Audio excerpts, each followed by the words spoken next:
All right, Coach, you've had some pretty close games the last 2 weeks with Minnesota and then Buffalo. What do you think is the biggest thing this team can take away from those 2 games? So playoff atmosphere between Minnesota, Buffalo, respectively, 1 and 2 in their conferences with regards to seeding. You know, there's no moral victories, but to go toe-to-toe and to recognize that winning, when you get to playoff time, when you get to December, you get to January and you're in the playoffs and you're playing these elite teams, it's not so much about a talent discrepancy anymore. It's about details. It's about 1 or 2 plays. It's about being perfect in situations. And, you know, you look at the Minnesota game, a lot of things we can learn from 3rd down and red zone. You look at the Buffalo game, a lot of things we can learn with regards to taking care of the football and finishing our drives. And so, you know, that's always going to be the theme when you look at all these games as we move forward in December and you look at all these games that have playoff ramifications. Those are the ones that stand out. So to get that experience, awesome. To fall on the short end of the stick on those games, not so much, but we still have an opportunity here in December to make things right. I mean, like you always say, football, a game of inches, so it always comes down to those small moments. But you said that Buffalo is a championship team, and then you also said the Jets could be a championship type team. What is that next step that they have to take? It's the consistency in details. I've referenced it, so the 2 Buffalo games that we played, 1 at home, 1 on the road. We win the 1 at home, and if you look at that game, you know, they missed the field goal. We took the ball away a couple of times.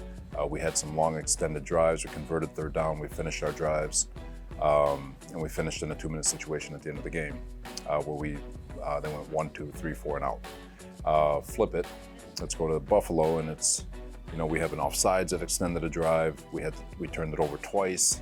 That gave them opportunities to score, and then we had the ball 1, 2, 3, 4, and we're out, and we lose. So that's how close I feel like we are to that. It's just consistency and being able to repeat the performance that we had against Buffalo at home. And we're going to have those opportunities, and we're going to have, there's going to be situations over the next 4 weeks where we get that same opportunity. It's just whether or not we can finish. Yeah, you're going to have those same opportunities. There's still a lot of football left to play, but sitting at 7-6, what do you think this Jets team has proved? Nothing, because at the end of the day, there's only one team at the end of the year that's happy, and it's a team that wins it all. But you know, I think there's a lot of excitement around this team. It's very young, and there's a lot of really exciting pieces that we have. But at the same time, our focus is on this moment, being present, and we have an unbelievable amount of faith and belief in the guys that we have now, and we just got to get to the field and make it happen. I have to talk about Mike White, because that Buffalo game, you called him tough as nails. What did he show you in that game, and what has he brought to this offense since he took command of the huddle? You know, he's a very good decision maker. He gets the ball in and out of his hands pretty darn quick.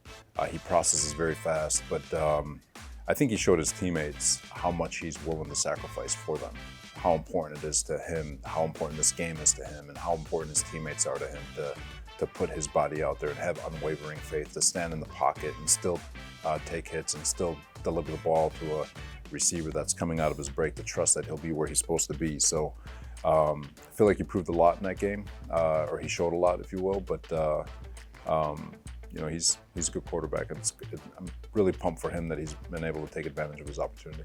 Dan Campbell, he seems to be just absolutely beloved by all of his players. What do you think of his coaching style and his approach to football? I think he's real. Yeah. I think it's important. He's very authentic to who he is. He doesn't try to be somebody he's not. And spending time with him, you could see that he's as authentic as it gets. And I think players have respect for people who are authentic and secure in their own skin. And I think he's one of those guys. And there's the empathy part of it too, that he's played in this league and he understands the grind that they've gone through. And his personality definitely reflects on the tape that they show. They have been on a bit of a hot streak as of late. The Lions won the last 5 out of their 6 games. What have you seen from them on tape that makes them so challenging? They play their butts off. They play with great effort, which is a testament to the coaching staff. But like I said, offensively, you know, their O-line is arguably the best in ball. Jared's been fantastic. Their skill guys just play very, very hard, and you know, they've been scoring points at a pretty high rate.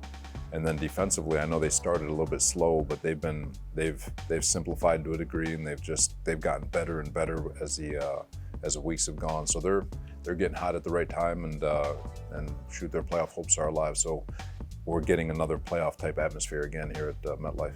Sauce Gardner, born and raised in Detroit. I'm sure this game is going to be really fun for him, but Do you feel as though you have the Defensive Rookie of the Year within him? Absolutely. I know there's a lot of guys out there who are having fantastic years, but he's done things that don't show up on tape or the statistics. The way he's blanketing receivers, and not just receivers, the best of the best, from Jamar Chase to Tyreek Hill to Jalen Waddle to Jefferson to Diggs twice. I mean, there's elite company that he's had to go against, and he's been doing as good a job as anyone, not just rookies, but players all around. And he's got an unbelievable running mate with DJ Reed, who's been able to give him a lot of veteran knowledge and has helped him along the way, and a great coach in Tony Oden. But he's doing a lot of things that do not show up on the stat sheet. If you watch his tape, it is unquestionable the Defensive Rookie of the Year. Awesome. Can't wait to see you on Sunday, Coach. Thank you.